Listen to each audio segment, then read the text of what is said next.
I grew up in Sweden, in Stockholm. The Nordic countries have a very different view on sustainability than the US, for example. So it's kind of ingrained in the culture. I've always had that part. Later, I moved from Sweden to New York. We opened up our design agency here and did mainly work in tech. I was walking by a garage in Brooklyn. I see a bunch of motorcycles. I asked the owner, I'm like, what's going on here? He's like, oh, it's a community space, pay $120 a month and work on your own bike. And that concept didn't really exist in Sweden. So I thought, okay, a company called Bellstaff, they approached me and said, hey, can you build a bike for one of our stores in Los Angeles? I had 30 days. I didn't really know what I was getting myself into. So I said, yeah, I'll do it. Literally, I painted the day they're gonna pick it up. The guy shows up and the bike is standing there. I'm like, please don't touch it. It's still drying. He loads it on his trailer and drives it from New York to LA. They put it in the store and then immediately they're like, can you build us another bike? But after a few bikes, it came to that point where I'm like, well, this is becoming more of a process. And I think at that point, my initial inception was like, well, I love working on this thing, but I don't want to come home and have my hands dirty and oily. And the whole thing felt very primal and ancient. At that point, I was thinking, why aren't there electric motorcycles that feel like a classic bike? At that point, I'm like, well, why don't I build a custom electric motorbike? The aesthetics and the design style was key. That was the primary thing to start with. A co-founder at that time, he used to come in and see my computer, and I was drawing the top line of the bike for weeks. Hundreds of iterations. There is one accelerating line that is very close to the Fibonacci sequence. And my thinking was, well, maybe there's a universal principle of beauty. Let's talk about your LinkedIn. Your banner is a picture of Lewis Hamilton on one of your bikes. Tell me about how that happened. One of my friends who works at Wall Street Journal texted me and said, hey, we're doing a photo shoot. Can you bring a bike out to Rockaways tomorrow? I said, yeah, sure. Who are we shooting? He's like, Lewis Hamilton. I'm like, I'll be there. What do you see the role of renewable energy and sustainability in art for our culture going forwards?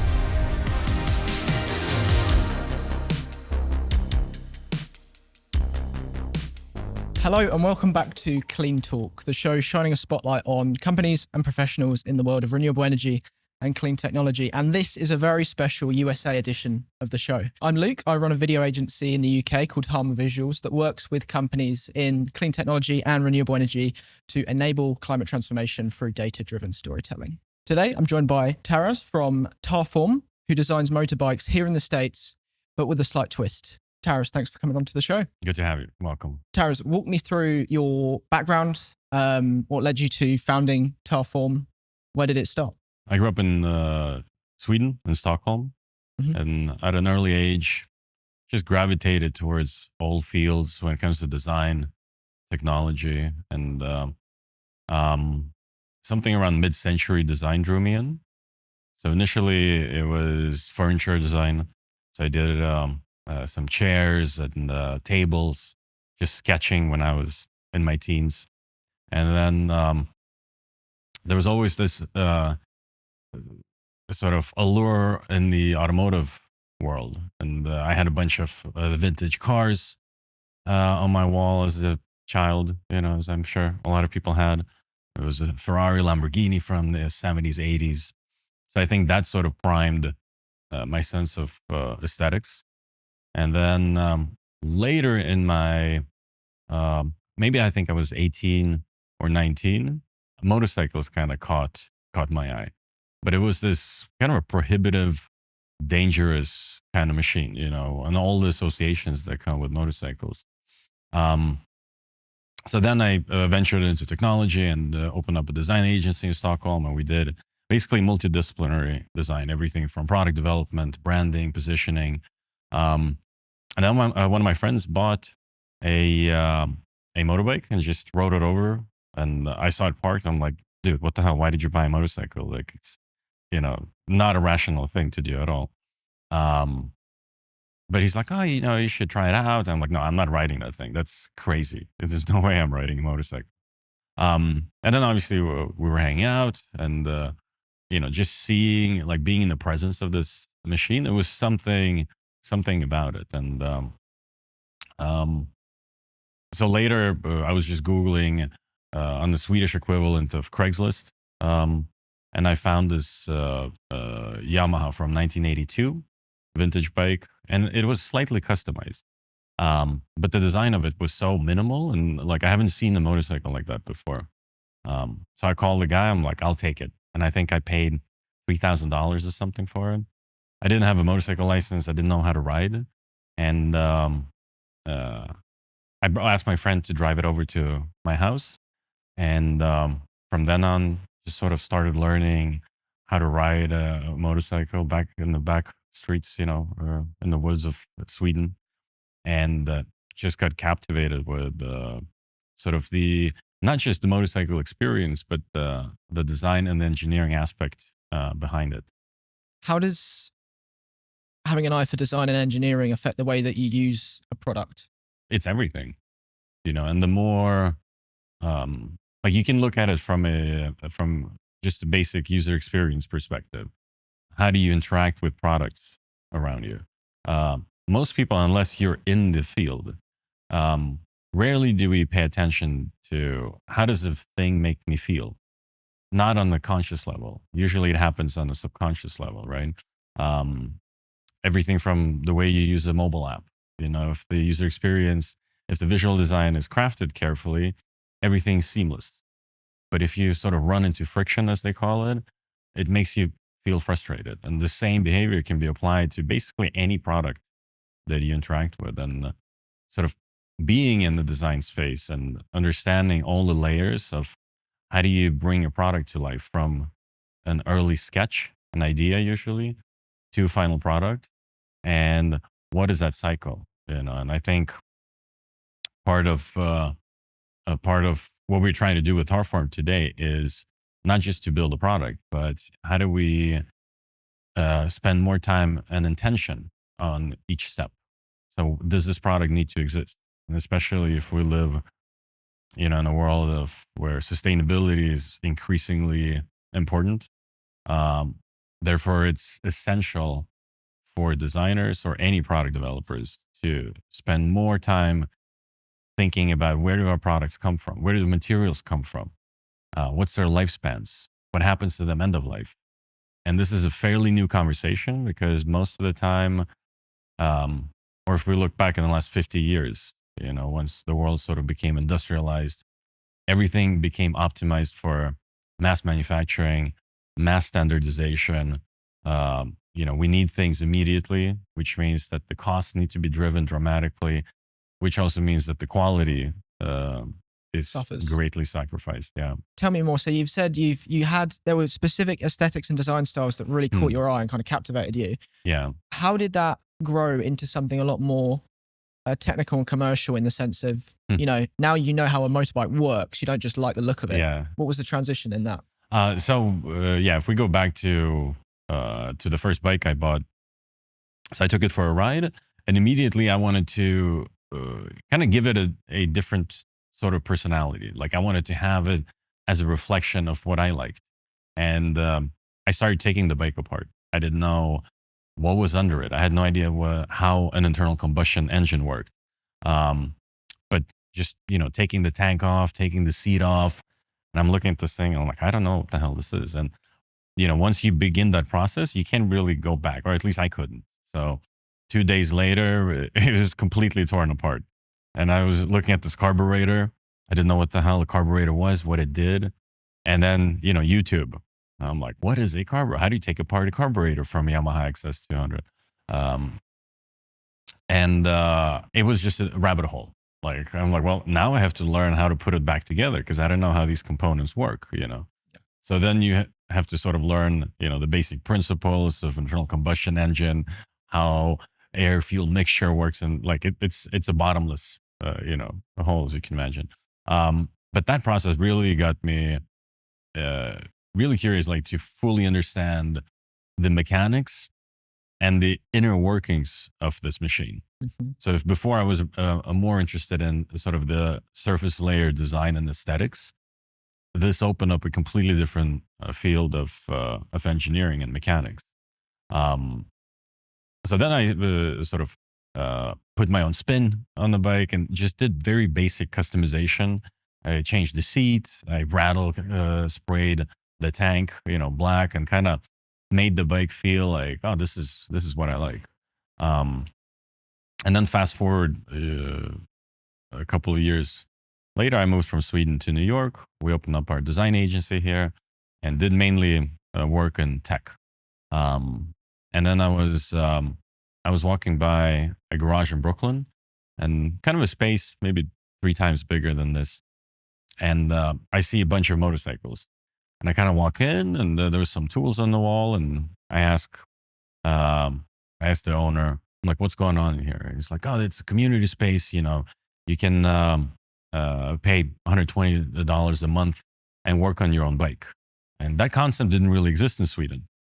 So I thought, okay, this is interesting. So next day, I buy a vintage Kawasaki in New Jersey, roll it over into this garage, and basically spend pretty much every evening in this garage and um, learning how to weld. You know, learning how to paint, because you're surrounded by this community of just builders and tinkers, and it was uh, such a different environment coming from technology, and suddenly getting your hands like really hands on and dirty, and putting up a welding mask and grinding and welding a frame, and I felt that was missing for sort of from my design and product career.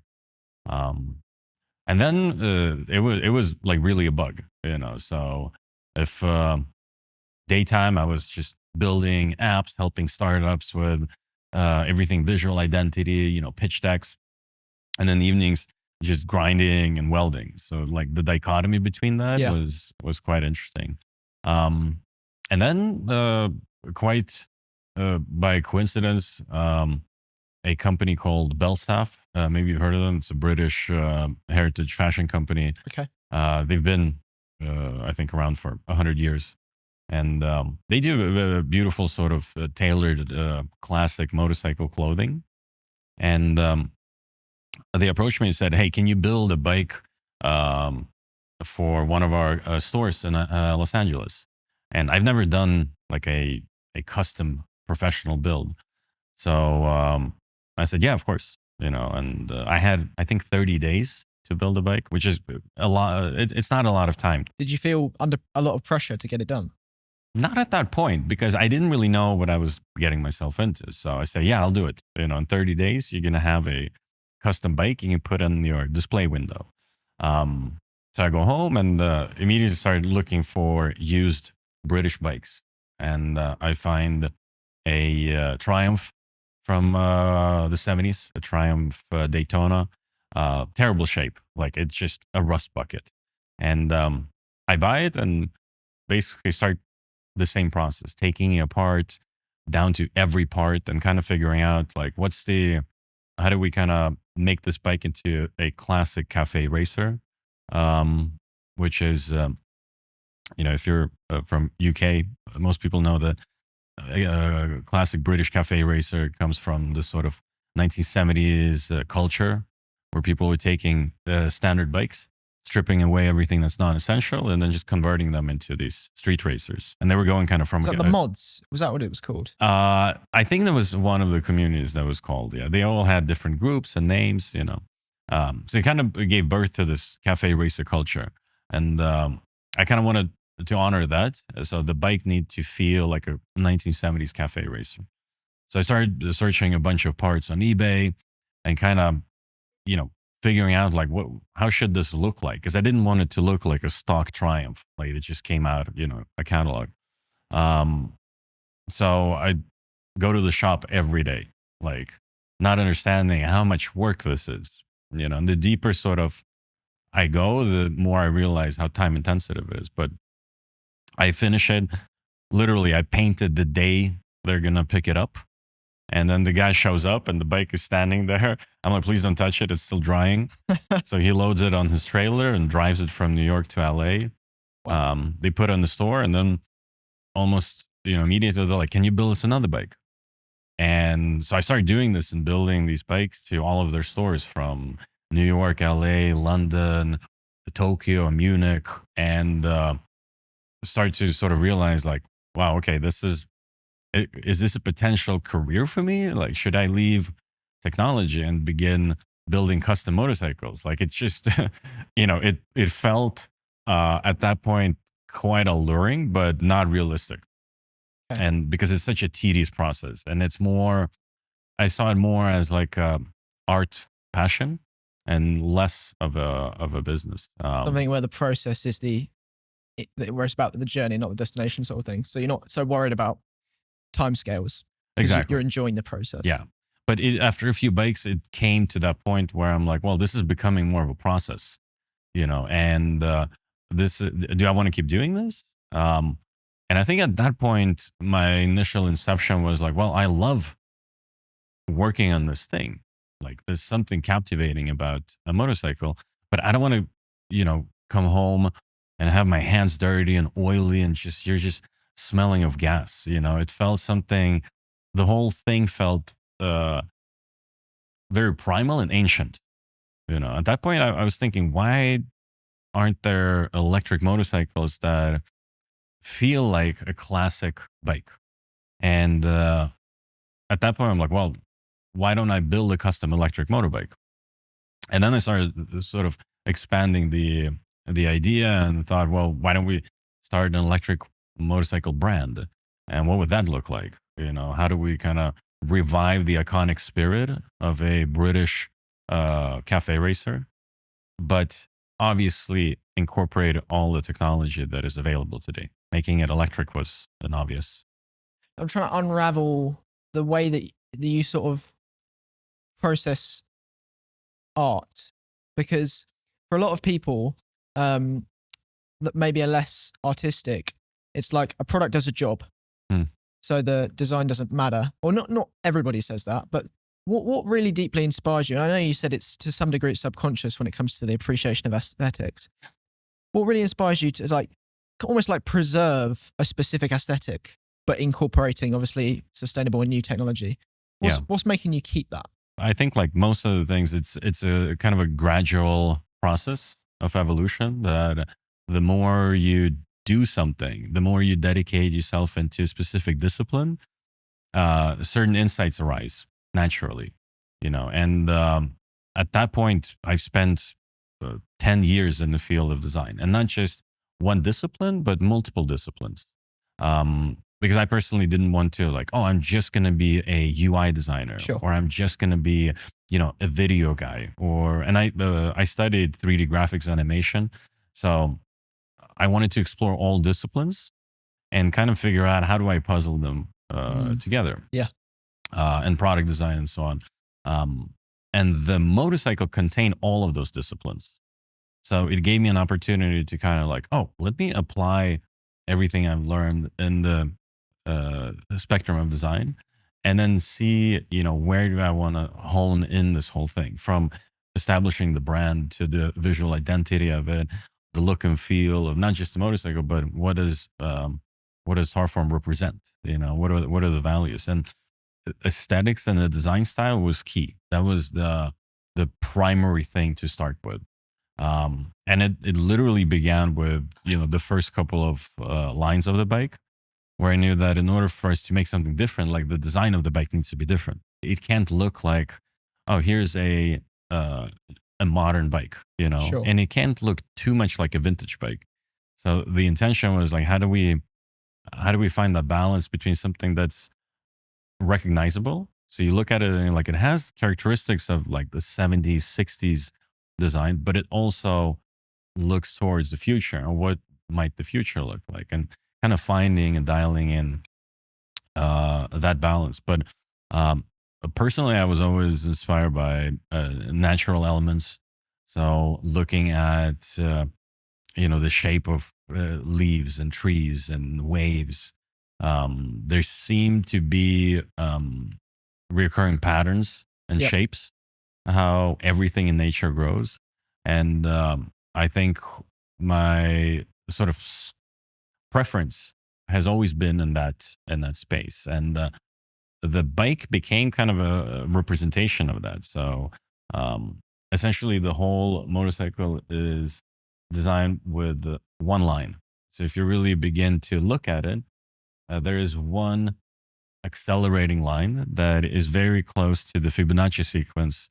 And my thinking was, well, maybe there's a universal principle of beauty. if you tap into something that is on the subconscious level, you look at something and you say, well, that's beautiful, but I don't know why it's beautiful. But I very much relate to that. Composition. Let's take composition Yes. photography. And we can all appreciate it, but we don't all understand why we appreciate it. And as you say, like, comes back a lot of the time, if not all of the time, to maths. Absolutely right. And that is applicable to any creative industry, right? But it also requires certain sort of curiosity and like, what is it about it? And the more you ask that question, it's like a fractal, universe where it's like, well, that can lead me to any potential outcome. So it's also, you got to find a balance. Like, am I overdoing it? And how do you go back to kind of your initial intention? And What does overdoing it look like to you? overdoing, well, for example, like it started with the silhouette on the bike. So initially, I just wanted to capture like what is the kind of the presence and the stance that the bike should have. And I was just sketching the outline, and I wanted to capture the silhouette of the bike in as few lines as possible, and reducing it to just the bare essentials, and trying to figure out like is there a way to use lines to capture motion, and how do you how do you create um, sort of a presence? How do you give a presence to a machine in as few outlines as possible? And I remember my co-founder at that time. He used to come in and see my computer, and I was drawing the top line of the bike for weeks, like hundreds of iterations. Growing up in Sweden, the Nordic countries have a very different view on sustainability than the US, for example. So already at an early age in school, they teach you that recycling matters. Um, they put more emphasis on materials. So it's kind of ingrained in the culture that you should be more responsible. Um, it, Reducing your carbon footprint, it's too technical. It just sort of, if you drink, if you have a plastic bottle, most people in Sweden would never imagine to just tossing it on the street. Right. While in America, it's fairly common. So it becomes part of your behavior, and also nature is beautiful, so you have a closer connection to it.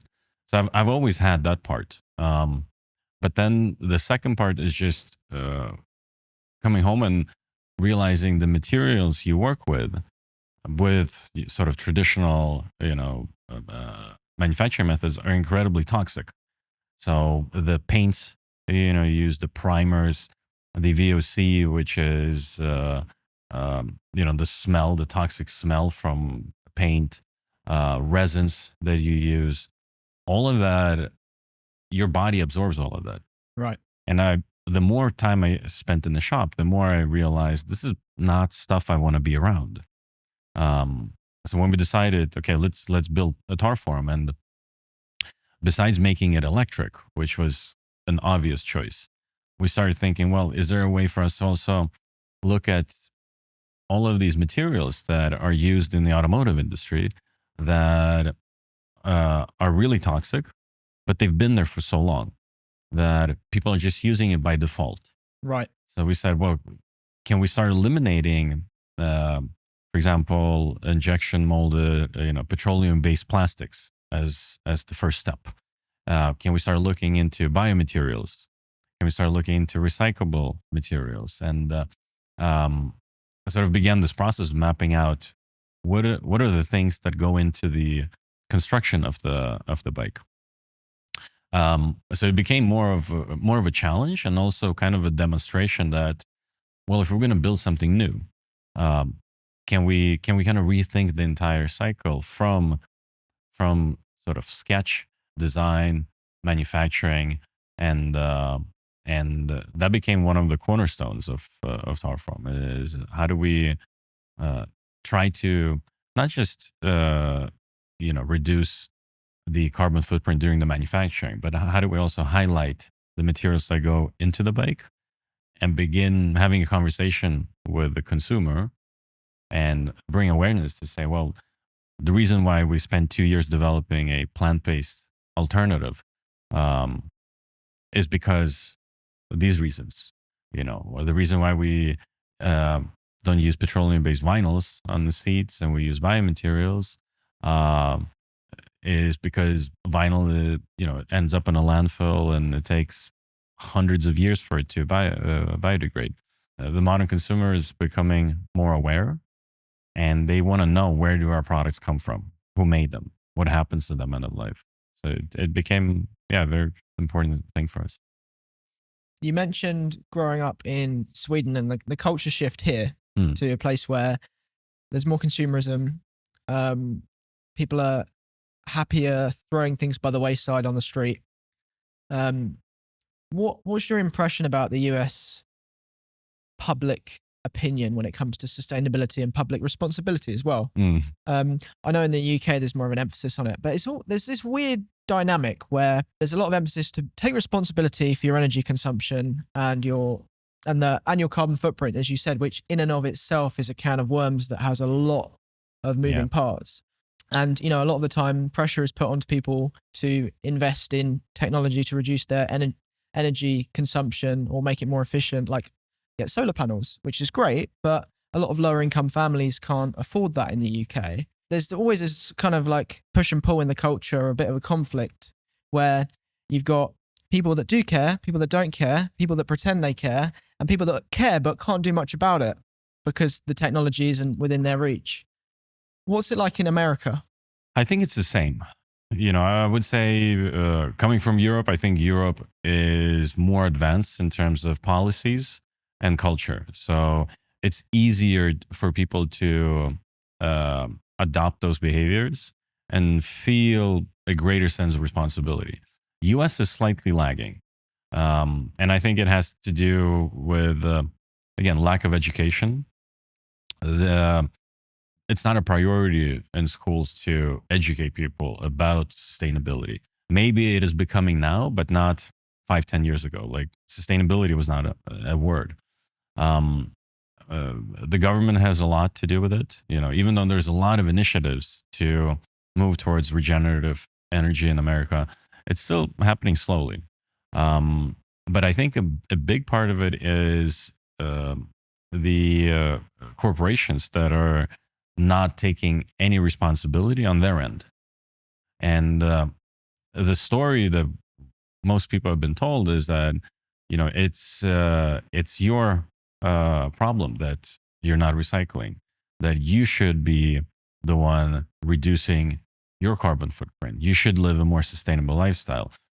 When the data, that's not what the data says. Even if every person in America drives an electric car and you recycle every bottle you drink, it hardly makes a dent compared to the agriculture and the transportation industry. So it would be a completely different thing for some of the major corporations, the petroleum guys or the transportation, to come out and say, oh, actually, no, it's our problem. We're the ones that actually going to move the needle. And until they start doing this, a lot of the stuff of having the consumer become more sustainable is more for optics. And it really doesn't change much. But what does change is for the consumer to become more aware and begin putting more demand on the manufacturers and asking them, look, I want to know your supply chain. I want to know, where do your materials sourced from? Yep. Are they sustainably made? Are they ethically made? And maybe the pressure can come from the other side. For now, the general, and I don't even like the word consumer, the general person, we don't know where the stuff comes from. If you look at the label of your shirt, like it says, polyester, most people don't know that's plastic. It is plastic that ends up on a landfill. So I think the average person needs to take more responsibility and educate themselves more to begin, putting more demand and say, hey, I want the manufacturer, the company, the brand, whoever is making the product you use, to become more responsible. Now it's a big thing to ask, but there needs to be a dialogue, and for the corporations to actually, begin taking responsibility and maybe sacrifice a little bit of their profits and starting to contributing instead of just focusing on sort of shareholder value. Your products are admittedly in the higher range solution for someone looking to live a more sustainable lifestyle. They're would you say a luxury product? It's definitely a luxury product. Yeah. Sure. Where does your product fit into the larger narrative around sustainability? Where does a luxury product fit into that story? We're not trying to, state that a luxury motorcycle is going to change the world. By our units, we're not going to make a dent. But the ambition is to demonstrate that there's another way to look at vehicle design and manufacturing in general. But also highlight, all the innovation when it comes to biotechnology, biomaterials, and use the motorcycle as a case study. And a lot of companies we work with, they say, "Oh, great, use our material and show it to, average person how that can be incorporated into a traditional product, so to say." And I think the sort of the inspiration around it begins to become a conversation point where people are asking, well, if you can make a motorcycle out of flaxseed and algae, why can't you make, a table? Why can't you make a pair of shoes? And then suddenly you're sort of, beginning to explore more. And that's part of what we want to do. But kind of the big picture is to look at the power sports industry, which is, it's a product line that seems to be stuck in the 90s. Okay. So I'm talking about products like jet skis, like ATVs. There hasn't been any innovation or technology or design in those markets forever. So the way we look at it is, how do we use the electrical powertrain that we've developed and go from an electric motorcycle to an electric jet ski, an electric ATV, and essentially create a mobility lifestyle that's fun. So all of these products should be fun to use, and enjoy being out in nature without feeling the guilt of, all of the toxic fumes and emissions or the sound pollution, for example, when you're on a jet ski. You've built a product in an emerging industry, should we say, or an emerging sector where there's lots of innovation, there's lots of disruption. Did you face any conflict or kind of pushback in your development of an electric mode of transport? Absolutely, especially the early days, because the motorcycle industry is probably 5 to 10 years behind the car industry in terms of electrification. So when we started and we said, here's an electric motorbike, most people in the motorcycle community are very sort of traditional. So they looked at it like, I would never get on a bike that's electric. I need the loud noise and the smell of the gas. For a lot of people, they associate the motorcycle experience to that thing. And so we said, okay, that's fine. Let's just get on the bike, And we started doing test rides outside Navy Yard, where all of these, diehard bikers came, initially skeptic. And then we started doing test rides, and almost everyone, after 30 seconds, they went, "What the hell is this?" Like the instant torque, the sort of seamless, the way you ride. You don't have to shift gears. You just twist and you kind of enter the corner, exit it. It's a completely different experience. And what we also did is figure out a way how to give the bike a sound.